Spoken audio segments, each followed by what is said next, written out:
pledge allegiance to the flag of the United States of America, and to the republic for which it stands, one nation, under God, indivisible, with liberty and justice for all.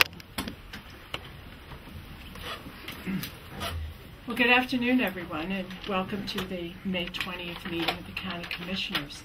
Commissioner Lyons is not with us today. She's in Boston at a meeting on issues that relate to some of the county's homeless initiatives. So we're happy that she's there, and we will move on with our regular agenda. And the first item on the agenda is the Septic Betterment Program update, and Kendall Ayers is with us to talk about it. And you have with you my assistant, Angela Pereira, is with you. Good. Hello, Angela.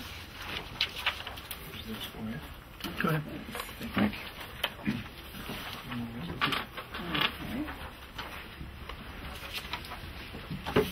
Good afternoon. Good afternoon. Pleasure to be here. We're happy to speak with you this afternoon about the Community Septic Management Program, which is a program that offers a 5% interest rate loan for residents of Cape Cod to upgrade their failed Title V septic systems, their failed septic systems to Title V standards, and then with a 20-year term repayment. When you look at the numbers, since Barnstable County has been borrowing money over the last 3 years, the numbers of loans, the amount associated with the septic system installations that have taken place, I would suggest that this is a successful program and a beneficial program. But there might be one other way to look at this, and that defines the success of this program, and that's through the feedback that we get from the people that are availing themselves of this program. There are some people that use this as a safety net. Their resources are so tight that they can't afford the septic system upgrades.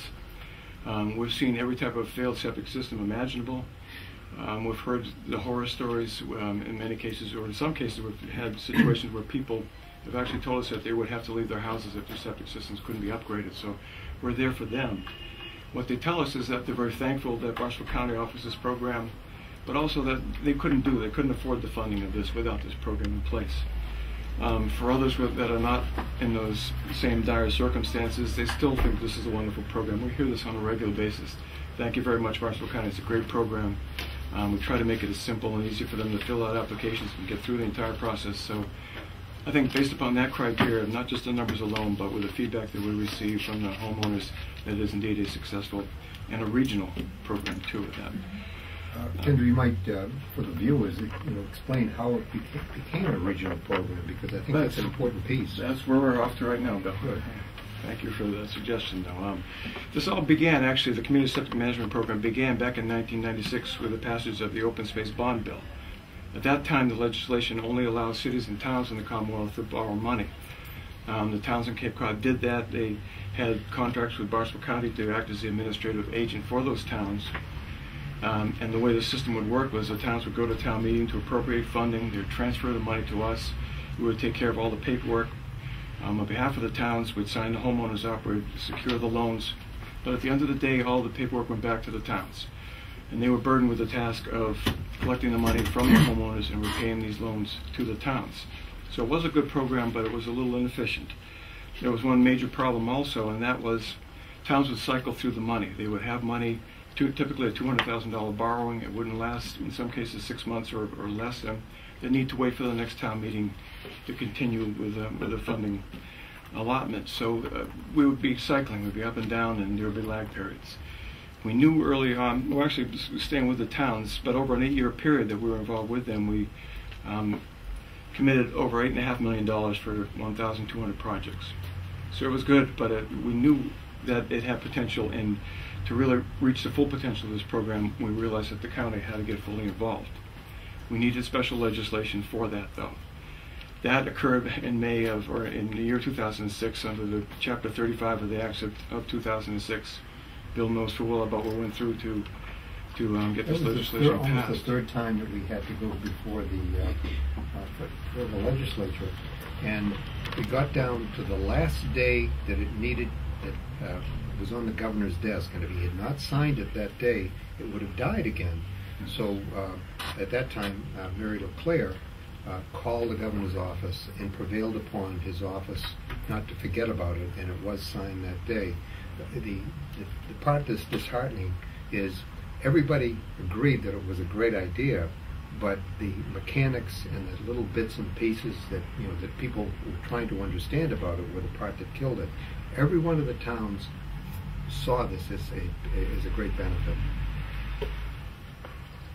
In my naivete, I thought that legislation like this, with the full support of all the towns and all the legislative delegation, I thought it would go right through. It took us 3 years to get this thing approved, but it finally happened. This is our anniversary, as a matter of fact. We commenced making loans in May of 2006.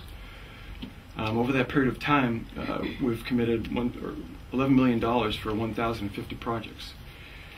That's 350 projects per year versus about 150 projects per year with the town. So we're certainly, we thought perhaps that there was a pent-up demand for this program because the towns did cycle through money, but we're finding out that that is not in fact the case.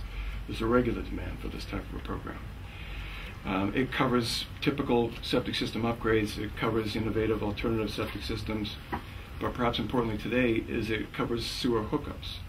So as towns are going forward with their wastewater plans and they're laying the groundwork for the sewers, we can play an important role, I believe, with that, and the towns pay for the infrastructure, but we can help the homeowners up with the actual connection to the mains. This is also, I think, of importance is that this is a self-funding program. We always have been. We charge the town a fee to administer the program, but it's a 5% interest that we charge the homeowners that covers all the costs associated with this. So we do not take tax dollars or kind of revenue to keep us afloat. I have a question. When you talk Sure. about the sewers, Yeah. would that include, as currently or even going forward, would that include if the town and a certain section of the community wanted to put in a package treatment plant of some time? Would that funding be available to help them hook up to that, or no? We certainly could hook up to that, yes. It is a possibility. And even perhaps on a more scaled down version, if 5 or 6 or 7 homeowners in one area wanted to have a package treatment plant, we could pay for that entire upgrade. So there is flexibility here with that. But I believe that there is a caveat that it must be a residential. It has to be It has to be residential, correct. residential, This yeah. is Well, not I for meant commercial. residential, yeah. Strictly residential, yes. Which does include condominiums, by the way. The loans are secured, and this is important too, that by a betterment assessment. We're not a mortgage. We are actually what's known as a super lien. So we stand in front of mortgages. We've actually had the security of our betterments tested, and that via some foreclosures that have taken place. We've had 10 of our clients have been foreclosed on. 8 of those properties have subsequently sold. None of those properties sold at the foreclosure auction, but it was afterward when they finally did pass and the title transferred. But at that point in time, we did receive all of our money back, all the interest, all the principal. So I mean, it was a good test, and we always thought that these loans were secure, but I'm 100% confident now that our loans are. I think we're secure. second in line. I think the town's first with their tax lien, and I think the betterments. I'm not sure there's an order within the betterments, but yeah, we're pretty much second in line after. Now, the town. is that part of the legislation, or is that just... I think that's by virtue of the fact that they're betterments. It's, yeah, Oh, it's because through they're the betterments. betterment assessment. Right, Yeah. okay. Right, they're effectively a tax. Yeah. I don't think it was necessarily through our legislation, although there might have been a piece of that, but it's through the community septic loan program is the way it's done. Because the town, if the town were doing the program on their own, they would assess a betterment just as we do. Right. Now, that's a great guarantee. Oh, yeah. Oh, yeah. Right, so we're putting a lot of money out there. We want to make sure there's insurance that we're going to get it back. Absolutely, Yeah. We've had some people file for bankruptcy. We've had some people that are in default. It's the happy news. The good news is that there's a small percentage of the people that are in default. The loans go from 5% to 14% when they are late, when they are in default. So sooner or later we'll get our money back. We try to counsel people, try to let them be fully aware that this loan does go to 14%, and that will get someone in trouble really quickly. So once we do billing on a quarterly basis. When we send off notices if someone is late in a payment, we follow up with additional notices indicating that they are in fact late and they're at the 14% rate. So we try to work with them to get them back into the fray. But sooner or later we will get our money back. Now, is there a prescribed period for the loan, or are there options, like 20-year years? term is the maximum max. term. The vast majority of people opt for that 20-year term to keep the payments low. But if someone wants up front a 5-year term, a 10-year term, you're certainly welcome to that. There's no penalty for paying up the loan, is there? If a homeowner pays within the first year, the first 12 months, we can charge up to $400. They can certainly pay extra per quarter when we bill, but if they do pay that first year, there is a fee for that. But after that, they can pay it any time. Okay, and there's no penalty after the first year? That is correct. Okay. That is correct, yes.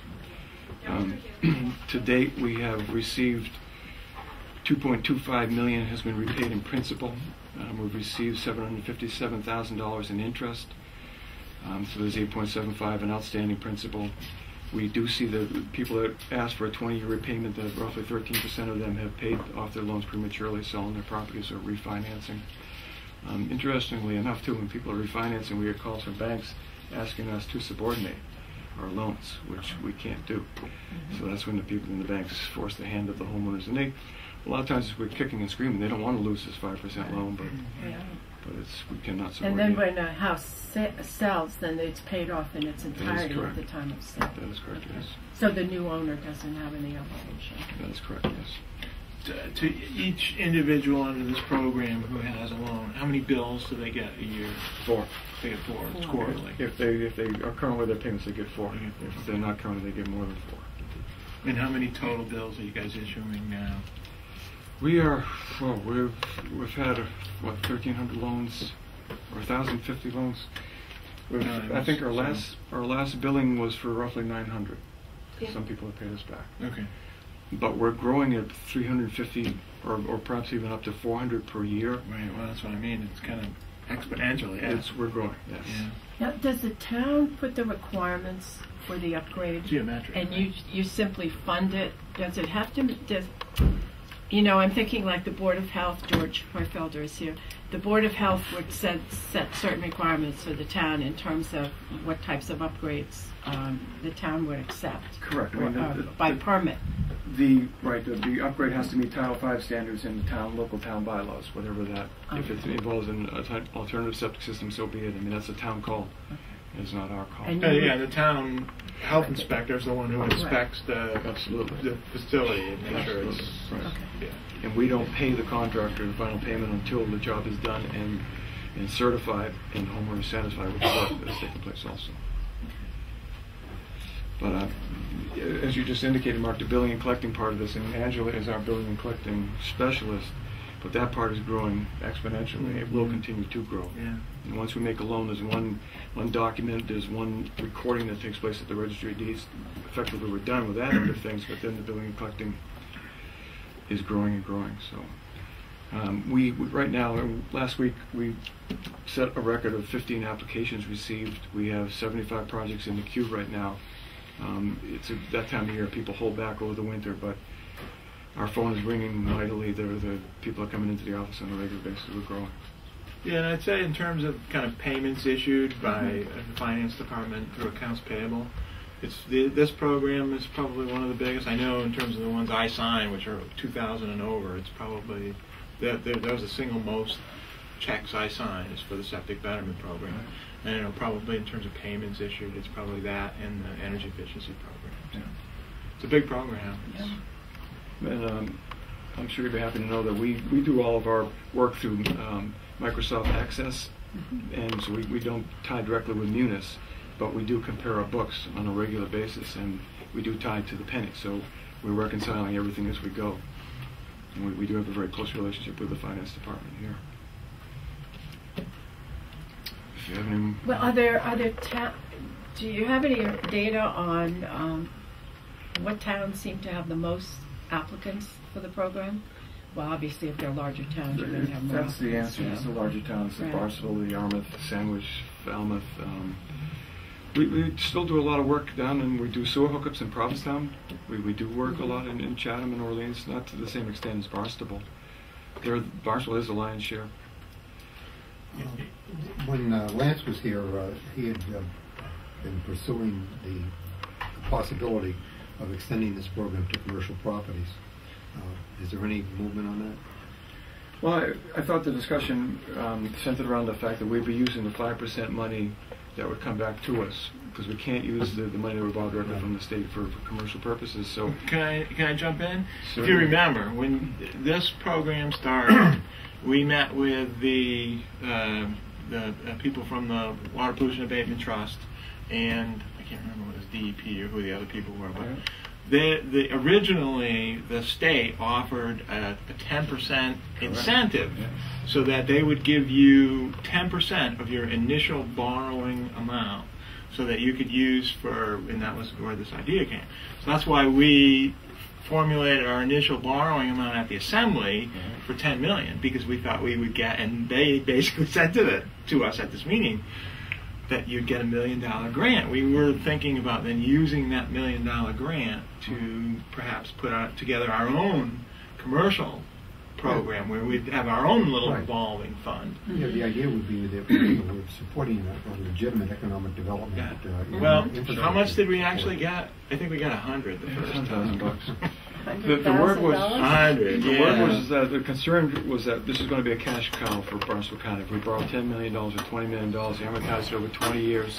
But we're seeing people pay off their loans early. Right. So that's much higher than we originally anticipated, which is why we put in the $400 kind of prepayment, because we need to kind of cover our costs. Yeah, we need to cover overhead. You probably couldn't mix a residential and a commercial program in the same same time. The existing legislation for the community septic betterment doesn't let you do I commercial. didn't think so. Yeah. But we have done projects where it's 50% residential, 50% commercial. We can cover the residential part of it. Because so you do the residential part of it. We can do that without a problem. We've got all these village centers and comprehensive plans for combined mixed-use development. Well, that's right, and particularly going forward with the smart growth plans that are coming, through the regional policy plan, they're encouraging that. Right. So now you probably see more, perhaps. We do get inquiries from small mom and pop commercial. I just got a call on Monday from someone down on Route 6A in Sandwich, wetlands all around. Can you help us out? So how do residents know about the program? Is it through the Board of Health when they come in to get get an application for an upgrade? We do have information with all the boards of health. We have a handout there. If I go in to visit a board of health, sometimes it's with some other pamphlets and flyers, so it may not be readily discernible to whomever's coming in. We're finding that pretty much the first line of defense are the contractors, the pumpers. They know about this program. We've contacted them. We've done mailings to them. If it goes beyond them, it goes to the design phase. The engineers know about us. So that's who we're hearing about. And more we're finding, too, that contractors, firstly, they really love this program. They know the money is there. They're going to get paid if they do a good job. We also keep them on their best behavior. If they want to stay within our good graces, they need to do a quality job for the homeowners. And they need to sharpen up their pencils because they're going to be bidding against other contractors for the job. I think that's a key thing for people to know, is that there is an open bid process on this. There's a requirement that there be more than one bidder on these projects. It's not a requirement, it's a recommendation from us that they obtain 3 bids. And we do not have an approved list, do we? No, but we have, if someone is not, if we've run into problems with somebody, then that gets mentioned to the homeowner. So it's an exception basis. We can tell the homeowners of contractors who have not lived up to expectations. Correct. And contractors are aware of that, so they're in good behavior. I'm thinking with the towns now looking to sewering, or at least developing wastewater treatment plants for the future, whether it's water and or wastewater. I mean, we see these recent town meetings where monies have been appropriated in some towns to really further study their nutrient management issues. And not every piece of the Cape is going to be sewered. I mean, it's just not possible. So there are going to have to be other alternatives as well. And right now, you look at Title V upgrades. That's why I asked the question before. As other alternatives are developed and maybe be able to be approved by boards of health, the program could in fact consider applications for other alternative treatments. Oh, absolutely. Oh, yes. Yeah. So that could be a big thing going forward. Would you say, George? Yes, and there is one particular aspect of this that we're working on. With Kendall making so many loans and towns proceeding in sewer, we're a little concerned that some of the loans that Kendall would make might be in areas that are about to be sewered. So at your last meeting, you did sign a grant proposal we have before 604B and the stimulus money to actually address that issue. We have knowledge and have tested technologies that could be Band-Aid approaches. And as Kendall has mentioned, a lot of folks, they just don't even have the money for the Band-Aid. So what we would do under that grant is actually give them, loan them the equipment that would keep their system alive until they could hook up to the sewer. And these would be people already identified in their wastewater management plans as within 5 years of being connected to sewer. So that way they don't get double hit. They don't get a betterment for the system that they have to put in the ground, and then the town knocks on their door and says, by the way, the sewer's coming, and you'll need to hook up to it. So we feel that the county's been pretty proactive in that regard in trying to head off what could be a potential problem. The other aspect of that, which is a grant proposal that I believe is on your docket this week, is in those towns that will never get sewer or highly unlikely that they will sewer parts of their town due to the density of development and the inefficiency of doing large sewers, we've proposed some alternate systems that could be used in those towns for control of nutrients. And working with Matt Patrick, we've put together a proposal under the 319 program to address that issue in towns of Eastham, Wellfleet, Truro, and those towns that are lagging a little bit behind in the sewer plans, but in the long run they probably will not have widespread sewer within the town. So we're sort of looking ahead, using this program to sort of as a platform to let people know of these alternatives.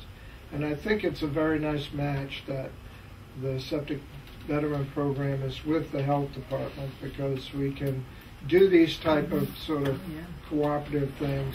And we're also able to advise when Kendall sees plans and he has any questions, the staff of sanitarians that we have can help look at the plans and see if there's anything amiss or if there's some other way we can help. Very good. I need to take a 30-second break. Okay. Well, Whatever, 30 seconds. Can we go into recess? We can recess. For Yeah, 30 we can seconds. recess. Are you guys? I don't have any other questions. That was going to be my question to George. A lot of the success of this program has a lot to do with all the hard work. You should say that when It's on. It's on. We're on. We're on. All right. Okay. Say it I again. think that a lot of the success of this program and the beneficial aspects of it has a lot to do with the devotion and hard work that Kendall has put I'm in. part of this program. We appreciate your That's- support too. That's great. Well, you As well. certainly have our support. I think It's easy. It doesn't cost us any money. Well, yeah. Aside from that, but it's so needed. I mean, it really is, especially now that we're all recognizing the needs, the future needs of the Cape in terms of waste management. That it's really good to have you here and the program in place, and to let more people know about it. And this, I hope, this program will help do that. We hope so too. Yeah. So, Angela, anything you want to tell us? Well, yeah. Okay. What Kendall said before, that the homeowners they really appreciate the program. We hear that every day. And also Kendall, he goes beyond to help the homeowners. And I'm really happy to be part of the program and to work with Kendall. Good. We wouldn't be where we are without Angela's Well, you assistance. need a money Yeah, manager, yeah, that's for yeah. sure. Oh, yeah. That's for sure. Right. Okay, well, thanks so much, Thank you. Kendall, for Thank you coming very in. much. That was a good update.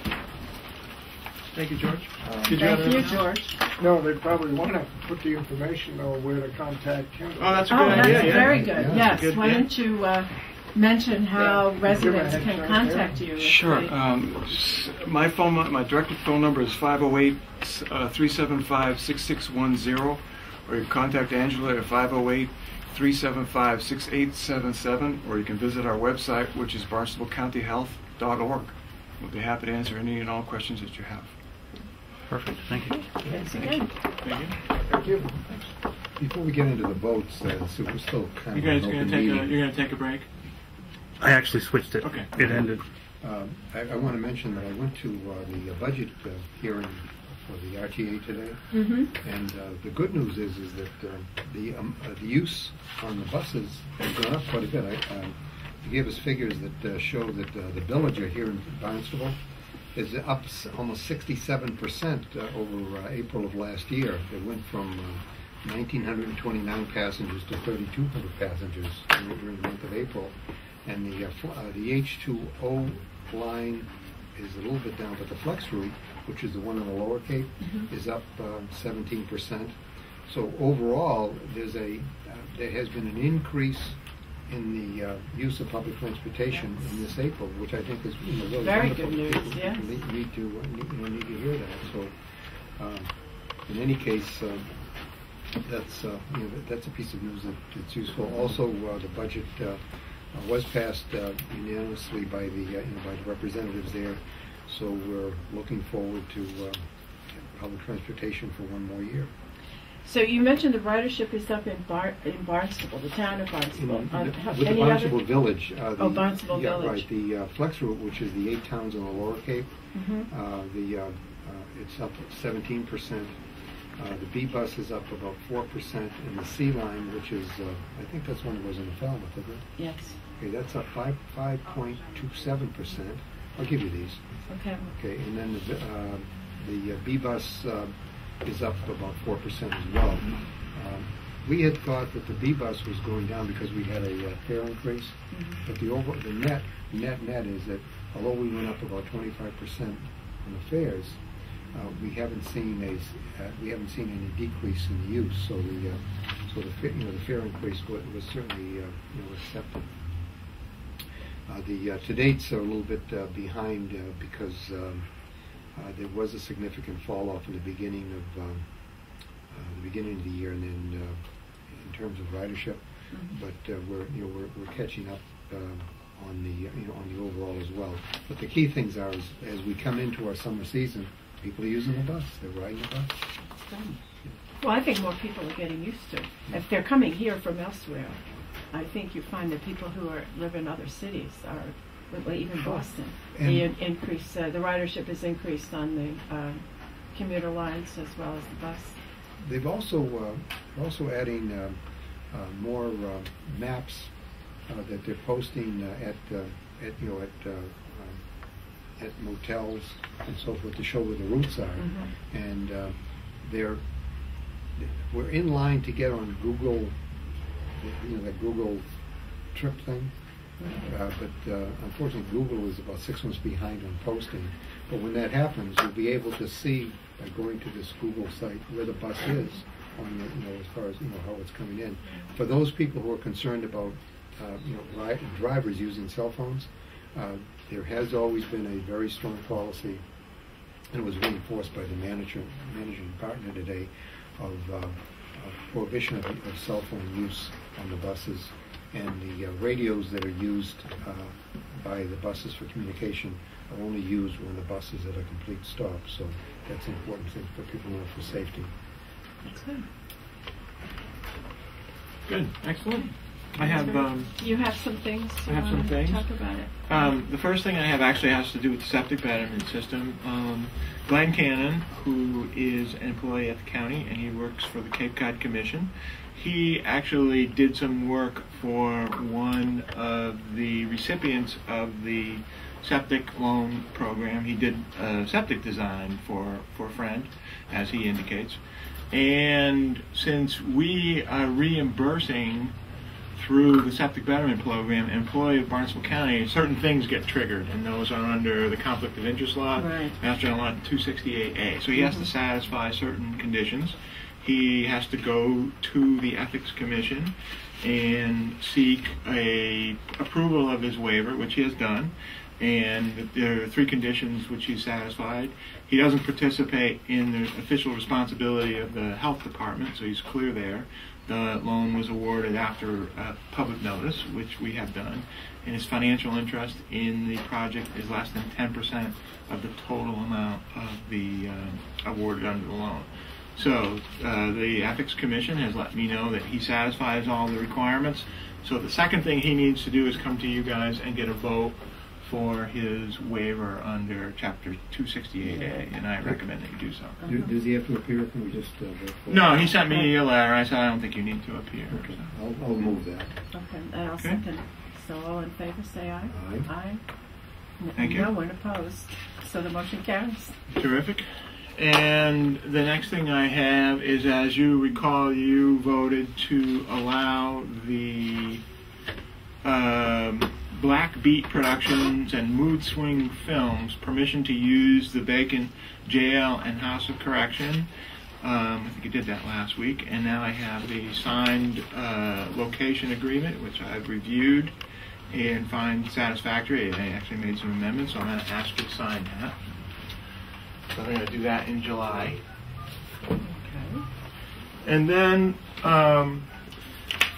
we are going to lease some of the farm equipment that exists at the farm to Tim Priory, who's got the lease for the farm, and this is less than $5,000, so we didn't need to bid it out.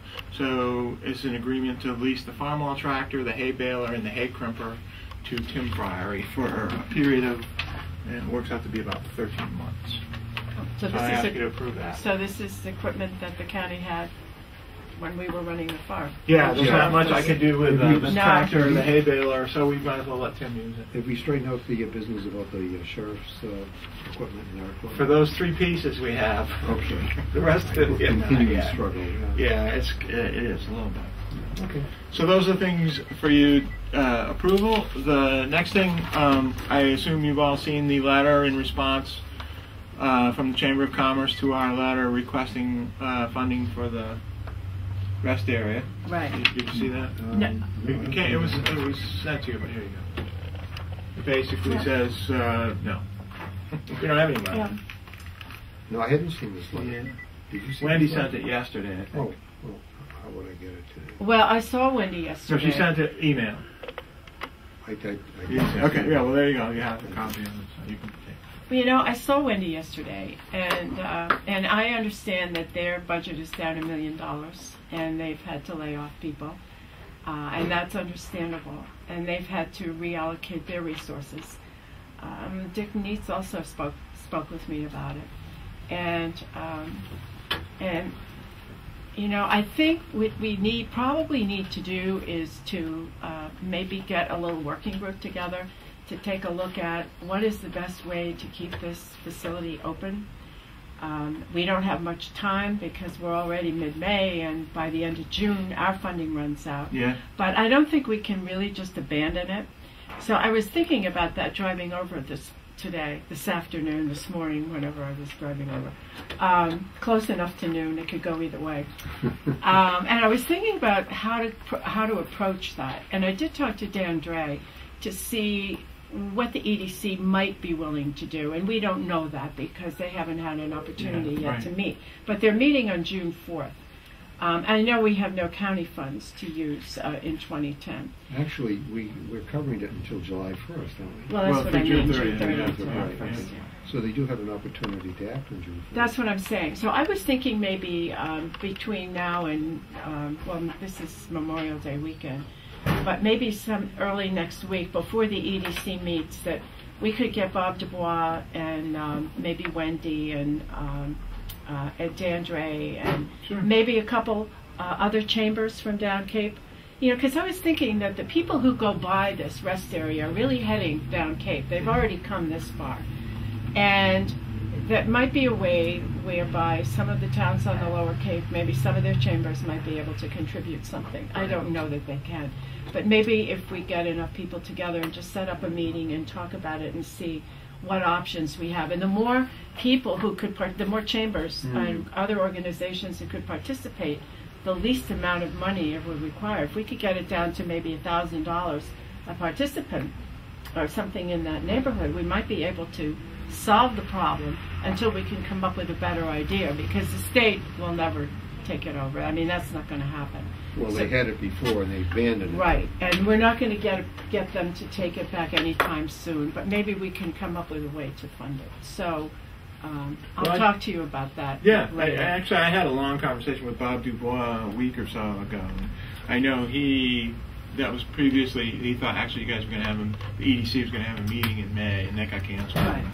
So I know he was anxious, but I think he was going to ask the EDC to see if they would fund it. And they may. I mean, maybe they might do it on a short-term basis while we try to work something out on a more permanent basis. Because I think other towns, the chambers in other towns, I don't know what their funding capability is at this point, but I think we all have an obligation to contribute something. Yeah, to I keep think it that's a going. good idea, because you're right. Okay. I mean, what's going to happen is we're going to close it, effectively July 1st. Yeah. But, when Mother Nature calls, Yeah. you're going to It's stop anyways, and so the place is going to become a mess. It's not going to help anything. anything. Yeah. So we can get a working group together that can take a look at it. And then maybe by the June 4th meeting of the EDC, we have some options to even offer the EDC if we're going to look to them to maybe do some short-term assistance with the program. It would be difficult for me to oppose that, since when I was in the assembly 10 years ago, Yeah. I said, why don't we have some place where somebody could stop to go to the bathroom between the bridge and Provincetown without having to go to a commercial establishment? Right. So I've always been supportive of it. I think that we were very reluctant to remove our support of it, but the way finances are, we had to find out who would share with us. And I know some people may suggest, well, you could put a sign up, rest area, and put an arrow toward the Route 6. Right, I mean, that's one option. That is to is say an the option, nearest but- bathrooms are on an exit 6 at the, the mobile station. Right, there or something whatever. like that. Yeah. But I think we need to all put our heads together and come up with what the best options are. That's a good idea. Okay. I do have two other things. On Friday, I was at the AmeriCorps 10-year birthday party. It was very well attended. They had a lot of they had a lot of yes. alumni there. They built the boardwalk. It was terrific. Senator O'Leary was there. Sheila was there. You were there. No, I No, was in you New weren't York. there. Yeah, Yeah, because that's I right. You had were in asked New York. Sheila to- You were there. Yeah, it was Yeah, you were there. I went to change it for Huh? We're interchangeable now, I guess. Well, yeah. Well, I mean, if you're not going to be in town, it's nice to know that somebody So else. they did a wonderful job. Yeah. But actually, while I was there, I was talking to Lauren McKean from the National Seashore. And up came George Price. And George, he reintroduced himself. And I said, yeah, no, we met, blah, blah, blah. He said, yeah. We went on a tour. And remember, you guys owe me an appointment to the advisory committee, the advisory board. And I For said, the seashore? George, you're absolutely right. Remember, we talked about this Yep. in January. Yeah. And we said, we were not sure who wanted to do it. And I mentioned this to Sheila. She Mhm. said she would like to do it. So I need a motion to nominate Sheila as the voting member for the Cape Cod National Seashore Advisory Board. And I'm fine with that, and I'll make that motion. I guess you have to second. And I'll second it. Okay, but it was my understanding that it wasn't up to us to get her on the board. We could recommend her, but they had to accept her at the Department of Interior. I think you make the nomination. I think it's your Okay. nomination is what we're doing. Well, Yeah. good. I don't And foresee any she's issues. willing to accept Oh, it. willing. She was So the one she's who wanted not it. here. Yeah, She she's wanted it. eager. Oh, she's eager. She wanted it, yeah. Okay. She expressed her eagerness, and why haven't that happened yet when we were at this Yeah, miracle? yeah. So I think Oh, we should okay. do everything we could to expedite that appointment. All right, so I'll call for the vote. All in favor? Aye. Aye. you. Opposed? Unanimous. Good. And then the next thing is on the order of business for you folks next Wednesday. It's the 27th, the Wednesday after Memorial Day. Right. Sometimes you don't meet as a board. Sometimes we haven't met in the past that Wednesday. It's up to you. The only thing I have potentially even on the agenda next Wednesday is Bill Clark and has indicated he'd like to come in and give us a Lyme disease update. But I told him, well, tentatively yes, but The Lyme disease update, which would go out on on camera, could be very important. Would it be possible to have him, let's say to have a very short administrative meeting, let him make his presentation so that it goes out? well, we could have the meeting at 10 o'clock, and it's going to be like today. Yeah. It's going to be a short meeting, and Yeah. that'll be the only agenda item. Then you can sign things. That's fine with me. That's fine with me. Yeah. Yeah. So we'll start at 10 o'clock tomorrow, next Wednesday. 10 o'clock start, no assembly, obviously. And actually, that might be a good day, Pat, after the meeting to try to do To this. get this rest group area. together, yes. Yeah, between now and that kind of Right. first full week in June, I'm pretty thin. Next week is pretty thin. I think that's a good We idea. have retirement Tuesday. We both have retirement Tuesday. Right. So let's do that Wednesday. On retirement, what's the impact of? I heard about the $5,000 as far as a minimum on getting time credit for an elected official? Yeah, you had to make at least $5,000. Your earnings had to be, I think it was for any, it had to be at least $5,000. Right. That's going to have a big effect on Yes, a lot it of is. selectmen. Yes, it is. Mhm. And that was the intent. Because Was the chief, oh, absolutely. Yeah, right. Yeah. Which I said to Bill, I don't think that's quite fair. And it's, for most people in that situation, it's not really the money as the issue, because if you really, have a job in the public sector, you're going to be making more than $5,000 anyways. And if it's only $5,000, then your benefit's only going to be calculated on $5,000, so you're not going to get much of a benefit. It really should be for selectmen, how much credible service you get. And I agree. I think that if you're an elected official for one day of any year, you get credit for the whole year. I think that's not I think we all right. agree that that's not But there should, right. you could sit down and say, well, a selectman works 180 days a year, so what does that work out to be? A third of a year? Or you say you give them a third or a half of a year of credible service, because that's what they're earning, or a quarter of a year. I don't, pick a number. I have to tell you that when I used to do budgets, and it was at 2,080 hours, which we used to use as a working year. I don't know of any selectman that just puts in 2,080 hours. They Well, put in a lot exactly, more. right. Yeah. And some put in a lot more. There are some who put in a lot less. And, so you pick somewhere in the middle. Most of the ones that I've met, and most of the ones that I've had associations with here in the Cape, believe in what they're doing and show up. Right. Very, very. But very, usually, very impressive. people who run for selectmen, most of them don't even know about a retirement system, or they don't know about the health insurance. Right. Well, most of them are, if they're not in the public sector, they're not going to earn a they have benefit no anyways, idea. because they're Right. probably not going to do it 10 years. They're not earning any, you don't earn that much as a selectman, Yeah. certainly less than 5,000, I would think, for most people. I would think. I only know of one selectman, actually two former selectmen in Harwich that are getting any kind of a benefit. And one was Ziegler on the business of being maintained in the health insurance system, but that was an option that came out of the town of Harwich. That's purely up to the That's town. right. That's The health right. insurance They can- piece is yeah. not part of the retirement Yeah, system. they can make that But determination. the other thing that they abolished too was the And we should say that this is pending legislation. I believe it was passed by the Senate, I think. This is Senate's the bill. other piece they abolished in that legislation, which of course, as you said, hasn't passed yet, is that you can't use time on, say, a library board to add to your, if you have a state or county or municipal position, Right. because it was unpaid, it was volunteer. Right. You can't use that time to actually add to any type of retirement Right. package. But Interesting.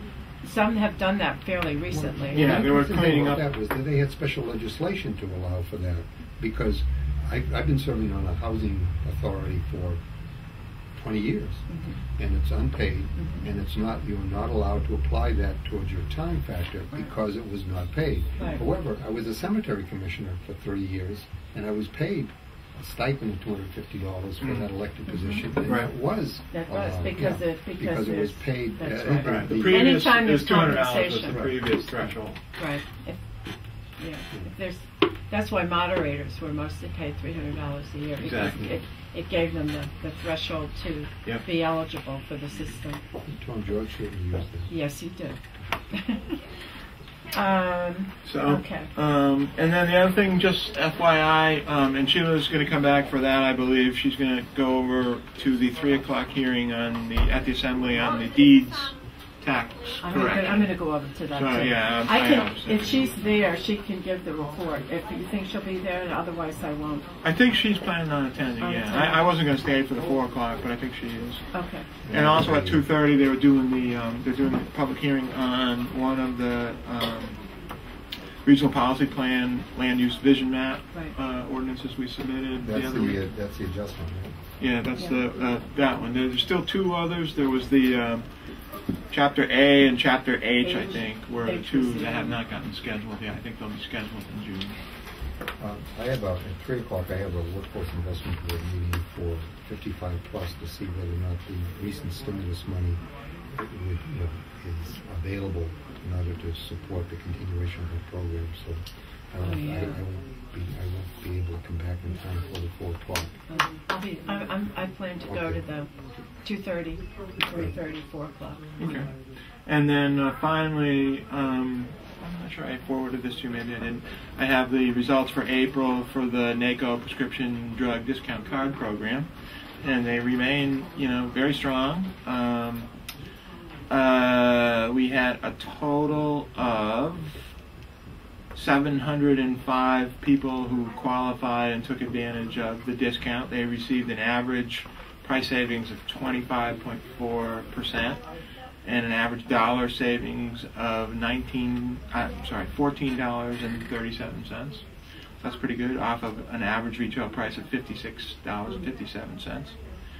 And so the total savings was, and it's been fairly consistent, it's actually, moved up over time. For that month, has been about $20,000, $19,741.49 total savings. That's for this month. That's for the month of April. The month of April. And Wow. the cume is well over 300,000 now. Let me see if it adds it up. It's been, it doesn't add it up for the year, but it's been April and March were about 20,000. February, January were 17. So it's running, just a little under $20,000 a month. So. And this comes out of our participation in the National Association of County Officials. Right. So when you go to some, when you talk about going to some of these meetings and what you get out of it, this is a tangible benefit that far exceeds our cost of membership in that organization. Right. So it's over $200,000 a year. That's pretty good. And it costs nothing to us, basically. A little bit of administrative time to me. That's about it. And since I got on the board of directors for that, there's another program that's in the pipeline on dental insurance, and I'm watching that very carefully to see when that gets offered, because I think that's the other part that's missing from this discount piece. Is the dental piece, And what I'll put in here to read is just a couple of things. Oh, I should mention this. The Cape Cod Chamber of Commerce's annual meeting is Wednesday, June 3rd at the Ocean Edge Resort. We pay for that, right? Cost to attend is $47.50 for members. Now, which meeting is this? Cape Cod Chamber of Commerce annual meeting. Their annual Will you meeting. buy our tickets? So, I'm not going. So it's $47.50. The county's a member, so. Yeah. So can you order the tickets for us? Would you like me to do that? What Sure. date is it? Wednesday, June 3rd, 6 p.m. Yeah. I'd like to go to it. It's usually At Ocean Edge? at Ocean Edge. I'm within walking Yeah, distance. I'll go too. It's a nice big venue, Huh? Ocean Edge. Oh, yeah, I have actually. I've never stayed there, but I have been there for meetings. Oh, I haven't been to the spa yet. What date is it? June? Wednesday, June 3rd. Okay. You can Yeah, go Wednesday. after We the usually assembly. go to that. I was at the press conference yesterday for the release of the results of the study on second homeowners. And that was a very interesting meeting because, in fact, there was a good piece in the paper today. Patrick Cassidy did a good job summarizing the meeting and the impacts for the Cape in the future, particularly in terms of water and wastewater, and also the demographics that it would pretty much keep the demographics into more people of retirement age, since the average age of the second homeowners is 60, which is kind of interesting.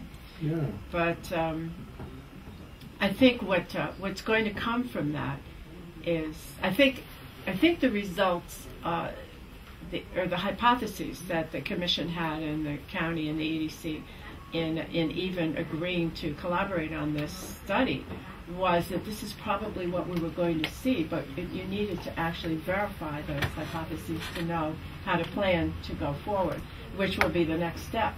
And also, I believe Leslie Richardson is going to take it on the road, so to speak, and try to do some more sub-regional presentations, Upper Cape, Mid Cape, Lower Cape, or Outer Cape, so that they don't have to go to every single town, but they might do it sub-regionally, which would be a good idea. But it was pretty well attended, and Did Andy come out there by any chance? no, he wasn't. Because I don't know if you've ever noticed, but Andy has a big thing about Yes, about retirement. Oh, yes. retirement, and that would, I can imagine beating the table and saying, "See, just like I told you." Well, Andy, was on the EDC for a number I of saw years, that. and years ago he predicted that Yeah. this was going to be, the Cape was going to be a retirement community, and we had to really look at job creation and the workforce and workforce housing and all of those issues. Which is one of the reasons why we'd like to see the continuation of support for the 55+ program, because in that article it said that many of the people that were retiring down here had intentions of working, so we've got to find That's out right. where those jobs Yes, are going to be. that's right, exactly. And that was the other piece, because I think what it did was it validated our priorities, which are water, wastewater, and the broadband initiative, the Open Cape. Because if we're going to do job creation, and most of these people, one of the things the homeowners said that one of the areas that they participated in a lot was use of the internet. So and also the greater majority of them had bachelor's degrees, and another huge percentage beyond that. So you're going to get an educated retirement group here. And if they do want to work, they're going to have a lot of skills and qualifications to be able to fill jobs. But we need that Open Cape to be able to have the jobs. Yeah, as a matter of fact, I got that notice from, was it Therese Martin? Martin. About the update on it, and send her along a notice that I'd gotten on a webinar on Franklin County, Virginia, that's using broadband in order to tie that rural county together. Oh, yeah. And I thought that might be a sort of a useful thing for her to be aware of. The thing with people who are retiring down here and using the internet, brings up the whole possibility of them bringing their skills with them. And in bringing their skills with them, I would like to figure out a way of how we could integrate them into our volunteer, community, because the idea of let's say getting the jobs that would be available in retail, and bagging at the supermarkets are not the things that's going to make the best use of the intellectual capacity that these new folks are going to have. Well, the other thing we know is that when you bring in more retirees, you put an added burden on the services. Retail services, and those services and personal services and all of that. So I mean, there's a huge impact on those. But you're right. We have to be looking at job creation for the younger people as well. And I think emphasizing volunteerism with that group is a really good idea, because most of them earn well over $100,000 also. So it isn't that they maybe necessarily have to work, and if they're that interested and well educated and all of that, we'd have a better educated citizenship that could be more interested in volunteering. So that is a good. We also have to think about the kind of direct support services they need in that age group. And we had started the expansion of the licensed practical nurse program at the vocational schools. Perhaps we need to find out how we can expand that, because if the population who is at risk for services is increasing, are we increasing that particular workforce in order to support them? Right. Are we ready to move to the summary of actions? Yes, we are. Okay. Well, I have a couple of questions. Share some with yours. Okay. Let me see here. Number 6. This has to do with executing an agreement between the Commission, the Cape Cod Commission, and the town of Barnstable for technical assistance for a townwide Zone 2 assessment of 4 water districts in neighboring towns. That's kind of an interesting. Do you know anything about it? It sounds like they're talking about a combination. It will be, the details will be in that package. Right, so It'll I probably can be the look it sixth up in there. piece down. But I think this is one of those technical assistance areas that Paul was talking about as part of our regionalization effort to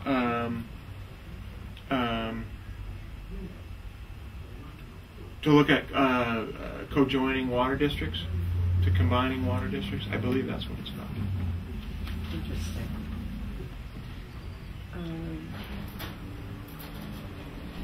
And on the bids for gasoline and diesel fuel, is that the regular fuel bid that That towns does? can participate Yep. in? Okay. All right, those were my questions. On the tobacco, well, What number? number 7, starting with that, what is the extension agreement on the Arts Foundation? Had they not collected their money from us? To continue, no, I don't. No, I don't think that's the issue. No.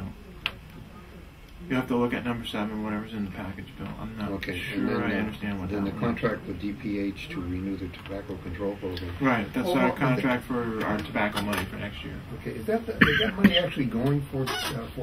Yeah, we have 2 staff people. We have Bob Collette, as you know, and Patricia Yes. Lindauer, and that's what they do.